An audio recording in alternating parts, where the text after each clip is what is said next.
Hello and welcome to D20 Helpdesk with myself, Oliver, Dungeon Master, player, YouTuber, actor, comedian, I don't fucking know. General human being, with Thomas and Zachary, who, if you watch the live streams on this channel that are taking a brief hiatus, you'll notice them from being Black Winter Nights, one of the games that I Dungeon Master. But that's not why we're here. We're here to answer your questions that we've had shot at us through Discord, D20 Multiverse, through our email, d20multiverse@gmail.com. And if you have any questions at the end of this for next month, then leave them in the comments below. But how you guys doing? Are you good? You good? Yeah, doing good. Yeah. You know, doing really good. I think I'd be a lot happier with a tiny bit of milk, but it's fine. It's fine. I'm out of milk, man. I'm out of milk. Me and Thomas have just been playing this game that we play when we roll a D20, and if you get a nat 20, that means you win $1. And currently we're even. I was up $1 before, but then. And Zach, how are you doing? I had work early this morning. So you're actually doing productive things. I had a coffee before coming over, and it's probably going to kick in about 15 minutes. I've got two in front of me, one white, one black, just to balance the universe. Yeah, of course. I've got some tea, so, you know, just not all of us can be jacked today. What's Ollie without caffeine? I don't know, I've never experienced that before. I came out of the womb holding a very tiny espresso cup. Not one of like the giant bowls? Someone ordered one of those at work. It was the first time I ever saw anyone of my workmates make one. I was there, yeah. Anyway. Yeah. Thank you, Dave. Yeah. We're not here, well, we kind of are here to banter, but not about coffee. We want to answer you guys' questions. So we've got the one main question for the episode. That is, how do you create good plot hooks for your players, which we'll get into. And then at the end, we just have a couple of quick fire questions that came at us through the Discord. So, how do you create good plot hooks from your players? This question was posed to us by Max. Thank you, Max, for your question. We appreciate it. I find that to create a good plot hook, it doesn't just have to be a twist. It has to be a twist on something that the players are already invested in. So my example for this would be, recently one of my parties went to Minneneus farmland and discovered a small boy there called Ari, who had a crush on one of the older farmhands. Basically the first half hour to hour of the session was them getting on his side and wanting to help him out. Some of the players was giving him dating advice and stuff. As soon as I realised that the characters were invested in that part of the story, that's when I introduced my plot hook, which was the fact that the girl he's after is a werewolf. Ooh. Yeah. Ooh, spoilers, but ooh. That is the plot. Yeah. So what I did was I set up an encounter that was designed to have the party's sympathy. To have them go, I remember being young. And Damn it. So I hate it when DMs catch your feels and then dangle it above you, just, teasing you until you dramatically go one way or the other, nothing in between. Yeah, but I often find, like, if the players aren't invested in it, if you go, and the whole time the king was a wyvern, then players go, wait, what? Oh, what? okay. How? Yeah. I wasn't even paying attention. Oh, yeah. If you were paying attention, you would have seen him breathing fire 5 acts ago. Yeah, and they're like, yeah, I know, but I'm still becoming attuned to this turtle that I stole, They have to be invested in it for it to mean something. Yeah, exactly. I think more than anything else, it is the best plot hooks are found through emotional and just mental development within a game. Yeah. You become attached to someone, you become attached to this thing, you're looking forward to something, and then all of a sudden, it's changed. Yeah. Like, for example, I look forward to a long rest after an encounter, and Ollie, for whatever reason, in all of his games, likes to throw encounters after each other, so... It's beautiful. But I love being a caster. I definitely think there's a sign of a good DM if you specifically hook individual characters as well, on top of the party. So, say, for example, in our campaign, what is it? Gorstog is, like, from context, seeing someone not seeing someone. Yeah. So, we all as a party are, like, I guess shipping it. At least I am. Yeah. But at the same time, it's his specific hook. Yes, absolutely. So I think and that can cause a lot of issues, because if you were to put it in a situation where something were to happen to her, the rest of the party are developed into fighting this boss or this encounter or whatever happening, and he gets pulled aside, then he has to now choose between Yeah, you know, in this situation, her, or the boss. Well, see, assumptively. That is a good point. Tying a really engaging plot hook is more engaging if it's part of your backstory for a character that, for example, put a lot of work into their backstory. If they're heavy on the role play, that's where you want to hook them, with the people that they know, their family and their friends, absolutely. And in fact, I did do that at one time.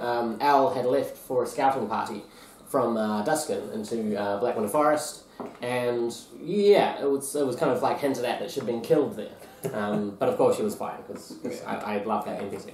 But yeah, it's that emotional investment thing, and especially when it really affects you specifically, that's really important. I think that also some people have misconceptions about what a plot twist is. Oh, well, there's a difference between like a plot twist and a plot hook. Yes, absolutely.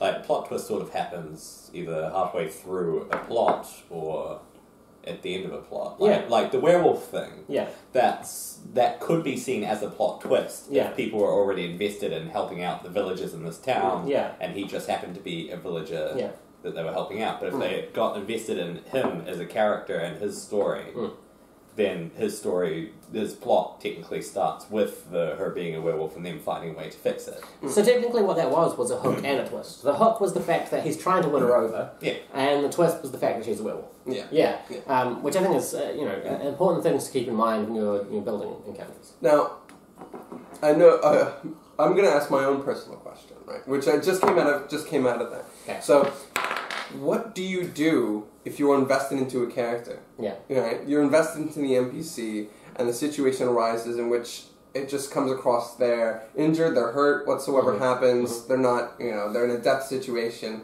Because I've recently come into a situation in another campaign where I burst in this character we had come to love, this half-orc barbarian who's security now, where she's dying. Right? Yeah. And I rolled a nat 20 on a medicine to save her. Nice. And the DM instantly afterward was like, thank goodness, because even though that was written in, she could have died. And I love that character. Yeah. Are you, personally, either of you, because I know you're both DMs, open to having characters you love die to add to the plot? Oh, definitely. Yeah, for sure. It could be a great plot moment to kill a loved character. It's fantastic. Well, I have to, maybe not in Zach's case, but Ollie. I think Ollie is very invested in killing off characters, especially players, to add to the plot. No, not at all. Not at all. Okay, classic example.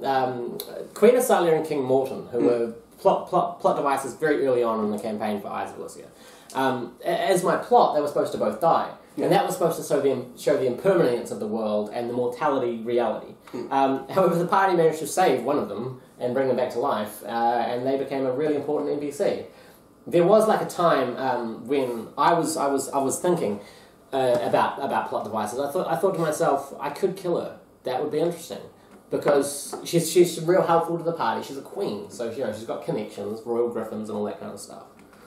But I thought, I also don't want to ruin the fun for the players, because it's not fun for them if one of the main draws for them, or one of their main antagonists even, just dies, and then there's not much else. I feel if it's going to be a meaningful death, you have to give them a chance to save them. Right. Like, scripted death, sure, but where's the fun in that? Yeah. And I suppose that also leads to the thing of your players realising their decisions have consequences. Yeah, I think that's a good thing to remember when creating a plot hook or twist that involves a death. Let the party have some kind of hand in it, so they can either feel like, yes, we succeeded, or that was kind of our fault. It's their fault, not the luck of the dice, or not luck of the dice, but God, like they burst into the door and she's already dead. That's no fun. Yeah. If they burst into the door and she's already dead after they spent a good 10 hours of faffing about, then yes. Yeah. Or even the quest to save them was to find a potion crafted only on the hills of Skaskor.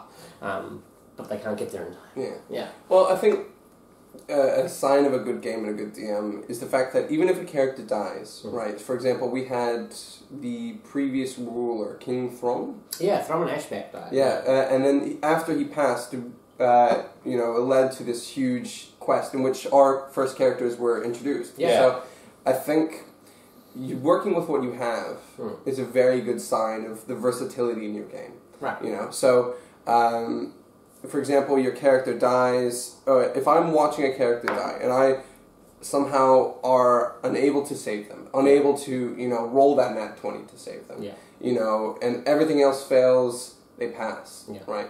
I think it's brilliant if people work in the fact that this character dies, because as one door closes, another opens, in a sense, Well, see, it's one of the things that I'm conscious of, and for Orthanc and Valerian's deaths, there's not been the moment yet where they actually have their wake and their moment of, because you guys haven't stopped yet, really. You guys... And that hasn't really been filmed.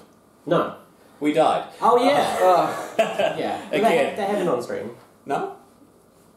Was it? Either way, we still haven't had a moment to honor them. Yeah, whereas when a player died in Eyes of Elisia, there was moments to really deal with that player. Yeah, I remember. Raymond that poem. I mean, he was 2 episodes young. Yeah, it's true. Like, so plot hooks can be simple things. They can be a person from your past comes back. What is great that I love to do when players have created a lot of backstory is just go through it and be like, well, they did mention a long lost sister. That's a great plot hook because they had come up with it.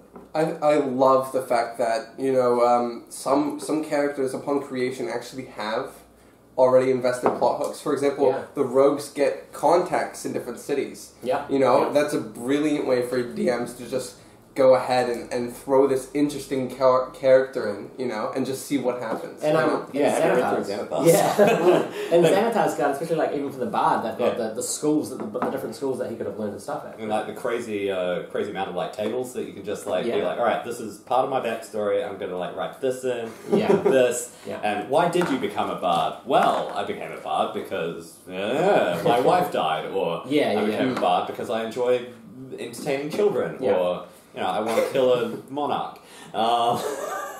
Sure. Yeah. So often what I do as a DM when you guys have gotten to a point where I know, okay, in 2-3 sessions they're going to be out of story. They're going to complete this arc. I sit there and I meditate and I think of the places to start with and their motivations. Then I think of the main NPCs. Then I think of the players and their backstories. And just by looking at those in sequence, you can kind of go, well, what if the conflict over here could have his brother that's calling for aid for him? And while he's doing that, he doesn't know that the Dark King in the next story arc is bringing back his parents because they were lords and ladies, and with the necromancy there. But yeah, I totally agree that players have to have an investment in the plot hooks, and that's great to involve them in the success of the plot hooks. Yeah. And also have the players care about what they care about, which is their stories and the things relevant to them. As a slowly getting to the point of I'm slowly becoming a DM, very slowly. Yeah. I'm curious as to would you cause such enough of a hook as to hook the party together? Yes. I mean, obviously we have the party joining together and the initial quest and everything happening. But what I mean by that is later on, even further along in the campaign, halfway through, towards the end, would you still hook the characters together in a sense? So you mean give them plot lines that require them to stay together? Rather than just trusting them. So rather than just going, oh well, I hope they stay together, hooking them, having one character being super invested and tying another character who's also super invested into the same thing. So for example, if it was tied into someone's background that they are on the hunt for a priestess and someone knew them, they were a sister or whatever, would you hook the two of them together without them knowing? Or would you wait and, he's on the hunt for some priestess and his sister is the priestess, but he doesn't know it. Would you hook those two together? Would you consider that a thing? Yeah, I think that would be really great. Because what that does is it affords the opportunity for role play between the characters. They might need to sit down and have a conversation about that. And encouraging good role play is something that I always kind of strive for. In terms of trying to keep them together, I think in some level the players know that it's a group game. Yeah, that's what they signed up for. Yeah. So they will more or less stay together, I think. Unless there's I've never had it where they've sort of been unless it's party, the players are annoyed at one another. Or they want to start a new character. The characters, like my game, I've got a mate who's playing essentially Goku, who in a D&D... I just want to point out, your game sounds goddamn amazing. In a D&D setting, it's like Paragon 4th Ed, sure. So everyone's like sort of superpowered anyway. But this is the one with... I can't say that because they might watch it. Yeah, no, go. They're not going to watch it yet. But yeah, no, so like in the setting, they're essentially pirates. Yeah. But they've got to deal with their fucking captain, who's Goku. Yeah. Nice. And he's like Vegeta with Goku's intelligence. That's dangerous. Yes, it fucking is. And I've got to like rein him in.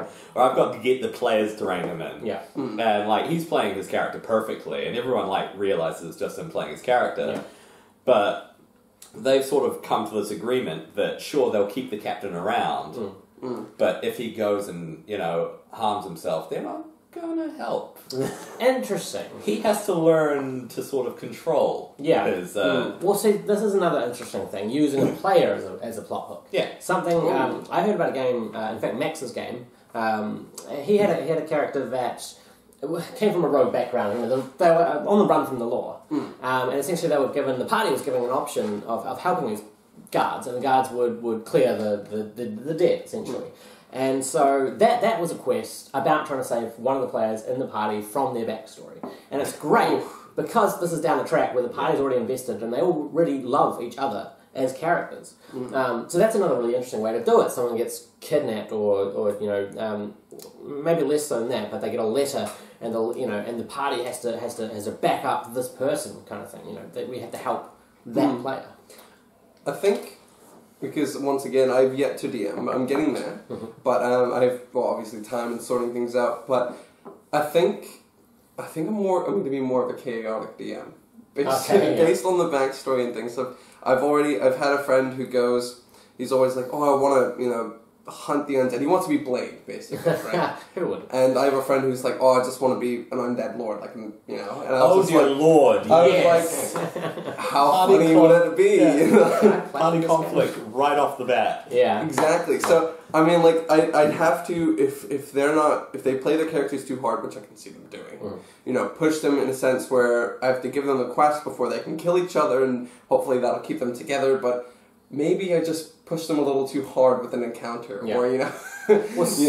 One of the things that I'm conscious of in the new story arc is presenting challenges and hooks for the plot that are refreshing in a way that's not what you guys just did. Like, you guys just hunted down Lords of Violence and slayed the crap out of them with some very cool battle planning. Now you guys are trying to bring peace to two reigning kingdoms. By blowing them up.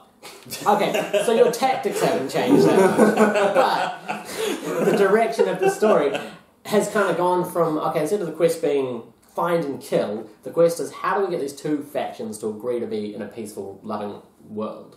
Yeah. Which you can still do through combat, but that's a fresh hook, Yeah. And I find it's quite easy in D&D to fall into the I suppose, ironically, the traps of the classic D&D things. Yeah. The stereotype, in a sense. Yeah. I mean, my game itself is just plot hooks. Right. So, like, when it started, I laid down a map, and I'm like, this is pretty much what you guys have explored in the past 10 levels, because we started at level 11. Nice. And, you've heard stories about these islands, and this island over here, and this island here, and just sort of gave them the rundown of where they were, where they've travelled, and sort of general plot hooks if they want to go off and adventure into those. Like, each island is its own, like, plot hook. Yeah. And so, like, they go to the middle island, which is controlled by goblins who came out of a volcano, which is kind of cool. Yeah. And they believe that the orc player is essentially their god. Nice. Because he's also big and red, and they're, like, small and red. Nice. That's a great model. Yeah, and they survived the goblin encounter because it was like a whole fucking volcano of goblins. Yeah. And it was like 4 of them. Nice. And, they don't like elves, and 2 of the players were elves. Well, okay, so basically with you guys, the story arc I'm running for you guys, your overall goal, bring peace to the two kingdoms, or, you've got some personal quests as well that'll come up. But yeah, it's the same kind of thing. Wherever you go, I've written in little plot hooks and quest lines. Yeah. So you guys are free reign. One thing I'd want to say is sometimes people, especially new DMs, when they load a party, they load them with too much information. And I was guilty of doing this in the new story arc as well. Essentially, I wanted to give you guys a sense of the land, so I said, well, these are the kingdoms and the lords and ladies, but I realised that was too much information. Hence why now it's come down to the tamed kingdoms and the untamed. That's easy enough to kind of keep in your mind. But I've played in games where they've been like, in the first session, here's the king of this, and this is what's going on here. Look at his wife, she's doing all this. Now you travel over here and find out about this kingdom, and you're just going, okay, say that name again, because I'm... it's like coming into a 3-year campaign. Yeah, exactly. Yeah. So I think keeping it simple is a good way to go. I think it depends on what you're going for, though. Like, if you do know your players can handle it. It all comes down to knowing your players and sort of what sort of game they want. If they want a huge intrigue game where knowing the history of the world comes into play, then give them the history of the world, or give them the chance to learn the history of the world in the first session. Yeah. And then they can work out from there. Like if they decide, all right, we want to topple this kingdom, let's go to a library, and then you go to the library and you read up on the kingdom. Yeah. Well, that's a very, very important point, is giving your players plot hooks relevant to what they want to get out of the game. Because your guys' game that you guys played, and the other one that I used to run, was very, very different. Even though it was the same world, and at one point you guys were fighting the same bosses, the structure of the games was completely different. I gave them quests that were based on storyline and NPCs, and I gave you guys quests on getting shit done, because that's what you guys like to do. Yeah. So that's another important thing to keep in mind, I guess. I think, and there's no offense to Oliver, right? Sure. But we have, That's fine. It's fine. I think also it was the first time I'd ever created a character with Oliver. I sat down. And you gave me quite a few plot hooks, quite a few, and I have them written down. And I just thinking over it now, I'm going, wait, I never went underneath the city to find out in the sewers who the bounty robber was. I never competed in the arcane dueling quest, and I never found out why the scouts were going around through the sewers and all this kind of things. And I'm just thinking oh man, that would have been so cool. This would have been so cool. And now I'm going oh, that's quite a bit that we missed out on. We could have done at the same time. Well, see, it's like World of Warcraft. You get to a point where you've got your new quests, and some of the older ones sitting in your quest log, you kind of have to go abandon. Yeah. But that's something I'm very conscious with a new story arc, is giving you guys the choice to be actually that plot line, that hook, I'm not really too invested in it. I don't really care what happens. The guy who keeps us in a city. That's the main plot hook for that area. That was the you can't really leave that plot hook. Hey, you did get some of the cures. You got 3 of the cures. Yeah. You gave one away to a rogue. But hey, she was nice. Hopefully, we're gonna get more. Don't you worry. I think, in terms of plot hooks, I as a player am more than happy, majority of the time, to help others with their plot hooks. Yeah. For example, we had in the last campaign, the last chapter of the last campaign, excuse me, we had Red Room was destroyed. Yeah. Right. Yeah. And we could have not gone to Red Room. Right. We could have followed Nemesis and seen where he had gone. And correct. We could have gone up the mountain to the Goliaths to see where they were. See where they were at. We could have done quite a bit, but Gorstog is from Red Room, so we got over there as fast as we could, and we caught all these looters and made them laugh in a sense. So you're happy to help with someone else? I'm more than happy to help with players. Which I think makes a great player as well. The fact that you also should know as a player. I mean, thank you. That can be Gorstag's kind of thing, and you kind of know that it might be his time to have a little focus in the game, knowing full well that that will come for your character as well and yours as well, unless they die in 2 sessions. But if you're not going to throw another chimera, we're all right. You've still got one in a necklace. Yeah. And it's on the same hit I'm surprised he doesn't have it roll for it to escape. Now I've just said it. He's going to put it in. I can see it now. Of course. Why didn't I think of this? No, I'm waiting for Gorstag because Gorstag was not there last time. I didn't want to be doing that thing as well. Yeah. But we'll do it when he is here. So I suppose that those. I'll try and surmise. We really shouldn't be gambling while filming. Yeah. I try and surmise some of the ideas that we've had in this little rant. So a plot hook and a plot twist, two different things. A plot hook is easier if your players are already invested in the story, the thing, the NPC that the hook pertains to. A great way of doing it is tying it into the backstory of the character, because then, boom, they're already invested. Yeah. Remember to take time to give the party hooks as well as the individual players, and there's a lot you can do in terms of what's a twist and what's a hook. Yeah. You can totally think out of the box in terms of what's considered. I think it just comes down to DM's discretion. Yeah, and knowing what your players want out of the game. Yes, very good. Yeah. Cool. Okay. Because if you just last if you're not in tune to your players, you can give them this plot hook and they go, oh yeah, okay, that's cool. And just keep going. Yeah. And I find it inspiring when the party is working and they're engaged in the story. When you sit down for those writing sessions, that makes it a lot easier knowing that you guys you want to do this thing, you want to kill this king, or you want to free Glommen before. You just want to get the Chimera, so you wipe out a whole band of traitors. It's fine. I really hope you guys get it out of the necklace and just attempt to roll animal handling, because the history of people rolling animal handling in my game is unbelievable. Yes! Oh my god. I remember that. That was ridiculous. When Shiva got the wolf that had been summoned by the elf that was trying to kill them, they fought it in combat and then went up to the can I pet it and try and tame it. I'm like, go ahead. Nat 20 DC, Nat 20. Oh god, okay, you've got a wolf now. And then another one of my players going, I want a sheep. I'm like, okay, roll animal handling, Nat 20. Alright, fine, you've got a sheep. I want to be able to say, Nat 20. Okay, fine, you have a chimera. Enjoy it. Well, you did say Nat 20.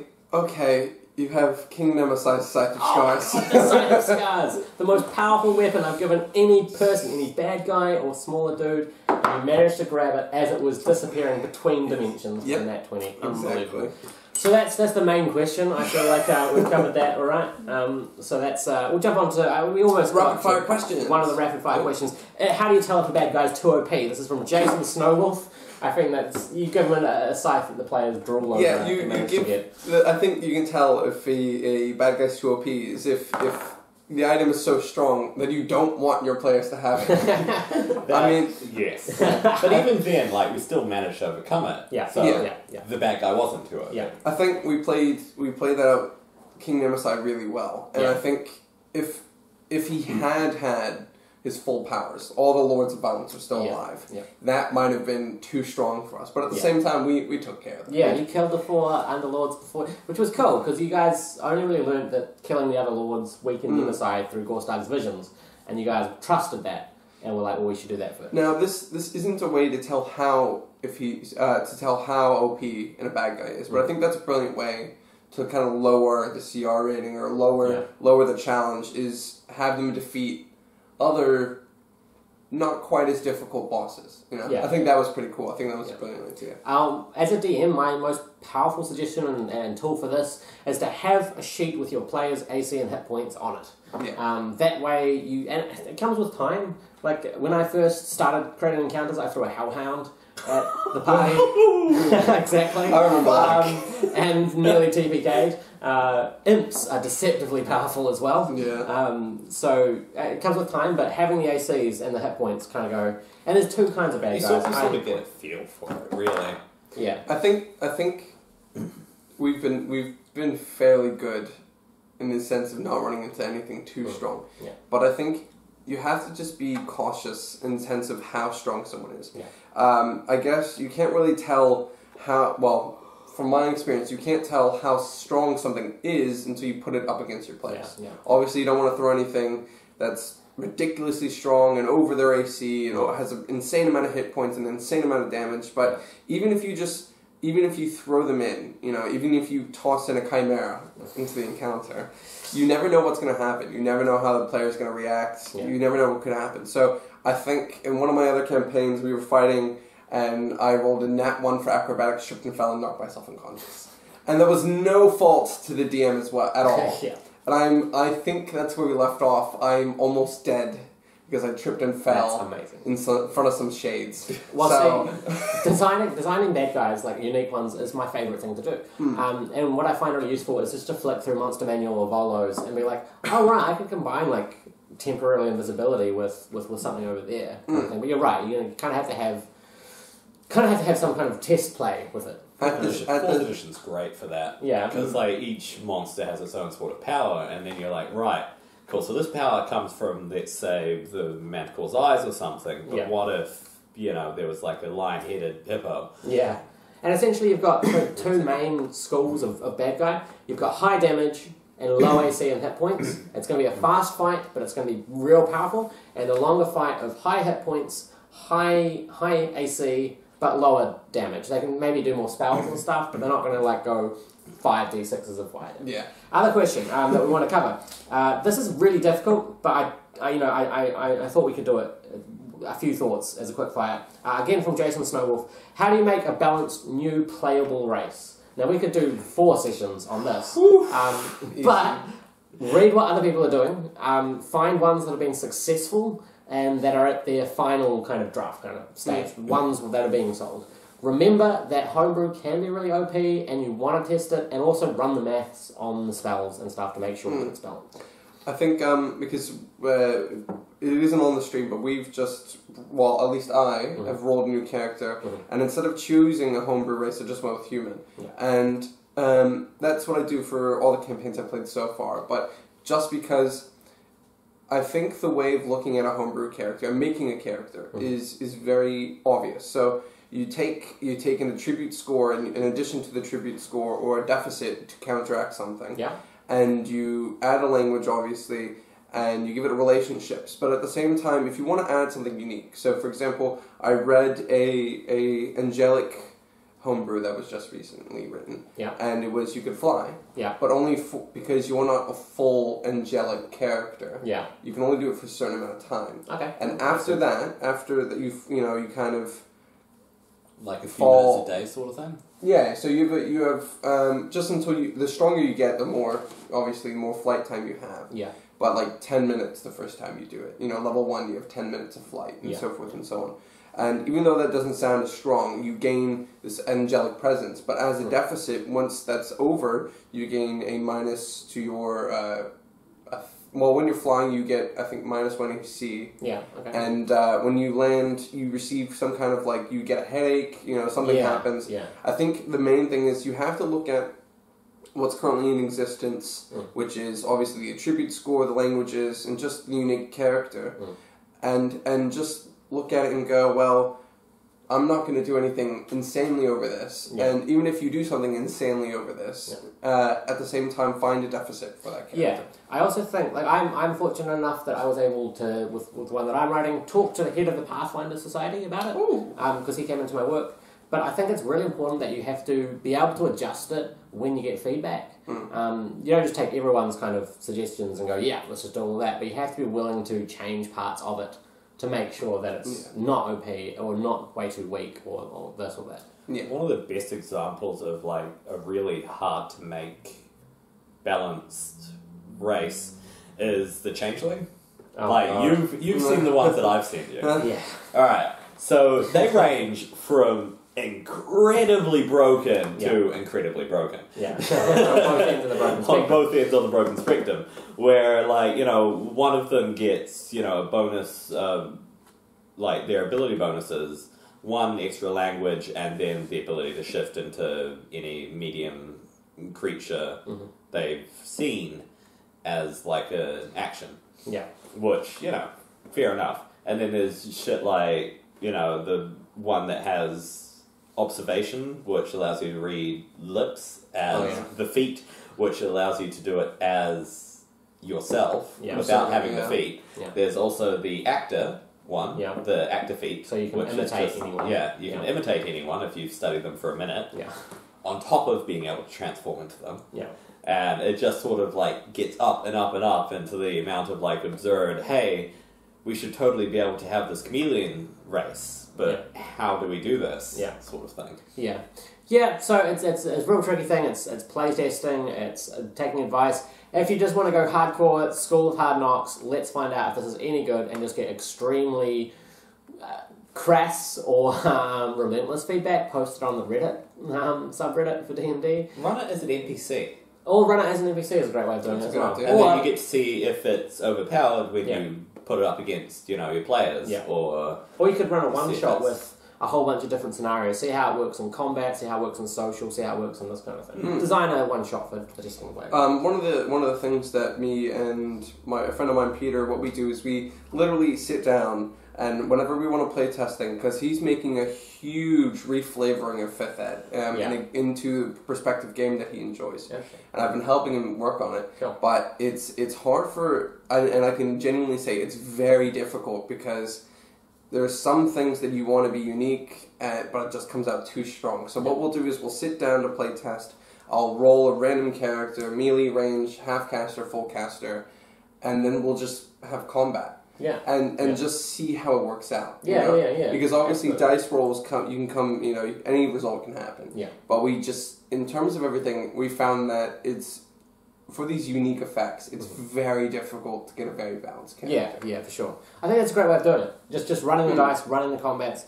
Cool. Okay, well, we've covered the main question. Thank you, Max. And our quick-fire questions. Thank you, Jason. And we're going to be doing another one of these next month. So if you want to get your questions at us and other various people that do the show, post them in the Discord, D20 Multiverse. Chuck us an email, the d20multiverse@gmail.com, or leave a comment down below with your questions, and we'll hopefully address them in the next episode. Do you want to just try one more roll, just on camera? Let's just start. 3, 15. Yes. So, thank you guys. Our gambling addiction stays very strong in this. So if I do this... See how you perked up right there? Yeah. Thank you very much, Thomas. Thank you very much, Zach, for taking time out of your busy lives to come and chat D&D with us. We really do appreciate it. Thank you, everyone out there. Like us on Facebook. Like, comment, subscribe. Smash that like button. If you want to send us more fan art, then do. We actually had fan art for NBC's Untitled, which was hilarious and awesome. I still think my fan art is by far the best. Which you did on MS Paint. Hop on Discord to see Tom's genuinely my MS Paint. Dave, put it up here. You'll be seeing on the screen if you're hearing this. Yeah, D&D kinky fan art, no pants included. Well, we don't wear pants on these things anyway. But it's a rule. Thank you guys. It's also why we haven't had any girls on the show yet. Thank you guys very much. It got weird at the end. None of them have agreed. God. Thank you guys very much for watching D20 Helpdesk with us addressing your questions. Remember, check out the rest of our content on D20 Multiverse because we do a lot of stuff from myself, Oliver, Dungeon Master, and these lovely people. Good night, good afternoon, good morning, wherever you are in the world. Nerds of Power. Have a cookie.